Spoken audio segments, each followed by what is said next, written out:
Welcome back. You're watching News Centre. JK Tyre has introduced India's first passenger vehicle tyres with sensors embedded inside the tyre structure. This product has been developed at the company's R&D facilities and manufactured at their plant in Madhya Pradesh. This technology will monitor critical parameters including air pressure, temperature, potential air leaks and overall the health of the tyre as well. I caught up with company chairman and managing director Raghupati Singhania. I began by asking him about the launch of the smart tyres, why they are important for the company's journey, and also about the impact of US tariffs on the Indian tyre industry. But let's listen in to what he said about the smart tyres and why they have been launched. First and foremost, I'm very proud that we are launching this product. It's a unique product in the country. In fact, many years back, 3 years back or so, we introduced a smart tyre, which had sensors for measuring temperature and pressure. The idea was to increase the performance of the tyre and get optimal mileage out of it. But that we were doing through an attachment of a sensor, which had to be bought separately, which is manufactured by one of our other companies, Tyre, which is a sensor-making company. So number of customers did not bother to put them in, or they will buy it and leave it here and there. And with the result, the output expected of the sensor-driven tyre was not there at all. Then we realized that I think the mistake we are doing is selling two things separately. So we said, let us embed it inside the tyre. That will ensure sure-shot delivery of the product and the performance. And that's what it is exactly. This is embedded. So it'll be down inside this tyre? It's inside the tyre, somewhere here. Okay. And it's put in the factory itself. And we have put up a line for that in particular. So it is automatically done. And now the customer will buy a tyre which is embedded with sensors. Now you have a choice. You buy without a sensor or with sensor. There's, of course, some price differential. So this is going to be greatly beneficial from both safety point of view as well as deriving optimal performance out. In terms of post-GST reduction demand, could you give us a sense of how the demand has been for you in rural and urban areas? What would be the difference and the percentage of growth that you're seeing? Well, post-GST, it is a different world. On the 22nd September, which is the very next day, we had a phenomenal 100 crore sale in a day. Never experienced that in the past. But that is all pent up. People for 20 days did not buy a single product, so to say, because they were all looking forward to the benefit of the lower GST. So it did, to answer your broader question, it did create a spurt in demand. And even in the month of October, that demand has continued somewhat. But I have a sense that this was the initial spurt. Gradually, this excitement will wane off a little bit. However, in the long term, the affordability of the product will improve and increase. So is the case going to be with cars. The small cars will come back with, I think, with a good traction. And therefore, our tyres. So going forward, I think it will boost, generally speaking, a demand.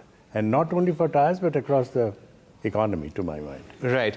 The US tariffs of 50%, could you give us a sense how they have impacted your business so far?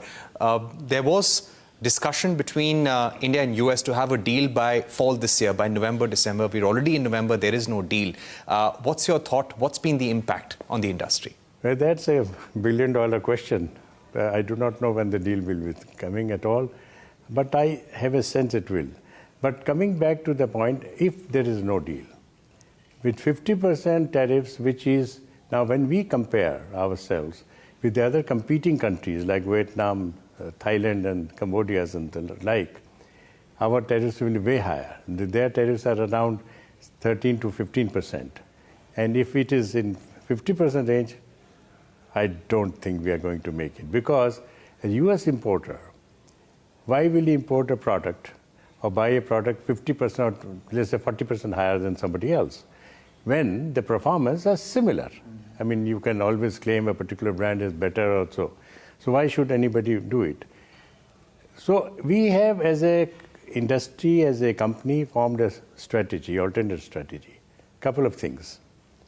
We are now catering to the US market more through our Mexican operations. Luckily, Mexico-US does not have an issue, at least not that in the foreseeable future. Both USA, Mexico and Canada, they have some arrangement, and about 10% tariff is what it is. I hope it will continue because it's a fallout of NAFTA, as you know. But so we are trying to divert more product to USA from Mexico rather than India. And from India, we are looking to alternate markets. We are developing Europe. We are working very hard, and I'm sure it will come up. Some of the other friends of ours in the industry are already catering to Europe. And so I think, look, it's something like there is a balance created, equilibrium created in the troubled waters when such things happen. So in a course of a year or so, I think things will settle down, and everything will find its own way and level. I would also like to ask you about your expectations from the union budget.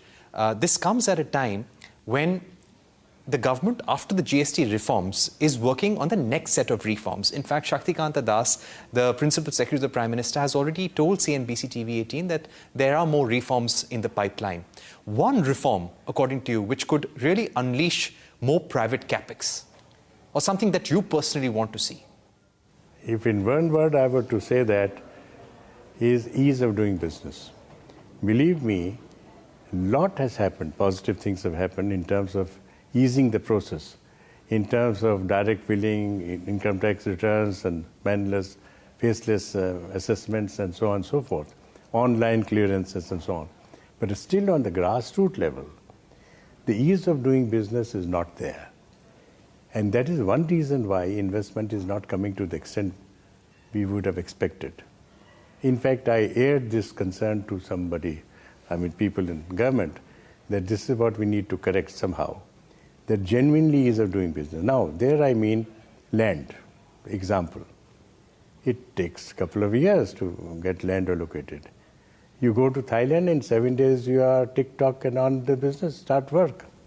So that is the competition. That's where the opportunities are. Power arrangements. Now, then of course, road transport we cannot complain about, is doing tremendous work and connectivity is improved. But even otherwise, the infrastructure. Until unless we are wise enough to understand this aspect sooner, we will not get real investments. And more so, please appreciate, you and I are sitting in India. Any foreigner, why would he come and break his head, if I may, unnecessarily in terms of time? Time is money. So that needs to be corrected. That is one single factor to my mind, which will make a huge difference. Right. Now, speaking about the major headwinds for the industry, tariffs is one.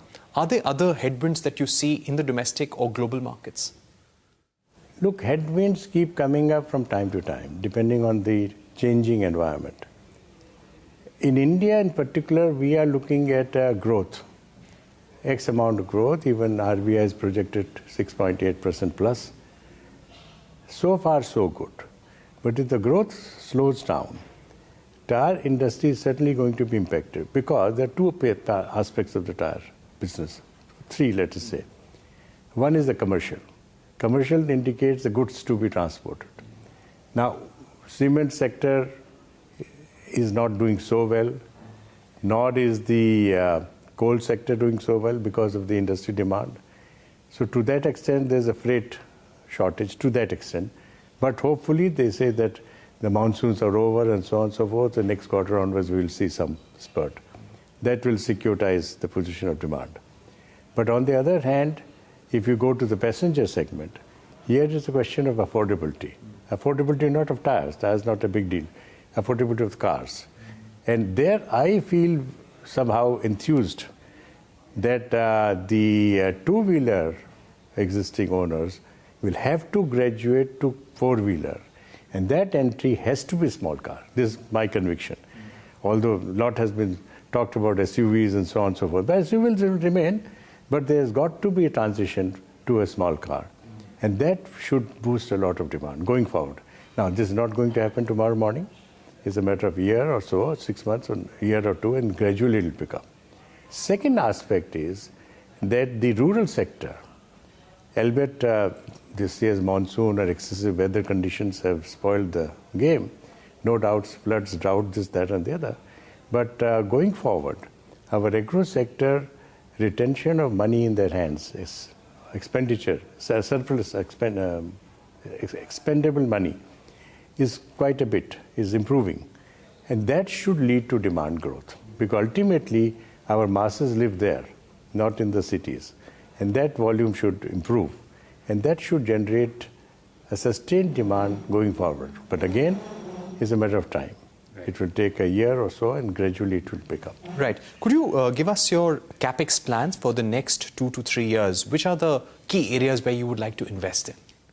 Well, we have just completing capex of nearly 3,500 crores, the last bit of which will be completed now in the next quarter. And then we are drawing up another 3,000-4,000 crore capex plan for the next 5 years. And the area, of course, because we find that we are getting short of capacity, at least our company, in terms of both passenger car tires as well as truck tires. So we are planning capex. And this is based both on domestic demand as well as we are creating capacities for export, because we find there's a good traction for our products in the international markets, notwithstanding America. So that's what we are planning to do. And I think that's it. In terms of capex, that's what we are looking. What would be your 10-year vision for JK Tyres? Where do you see the company in 10 years in terms of growth and market share? Look, market share is a tricky question because different product lines have different market shares. In trucks, we are one of the largest in the country, if not the largest. In cars, we are very good, well-positioned. Tractors and two-wheelers, we are very small players, but we want to continue our growth there. So basically, our expansions will be in truck and cars. And in 10 years, we see at least 4x volume growth for ourselves. And hopefully, the profits will keep pace. With that, it's a wrap on this edition of News Center. More news and updates continue right here.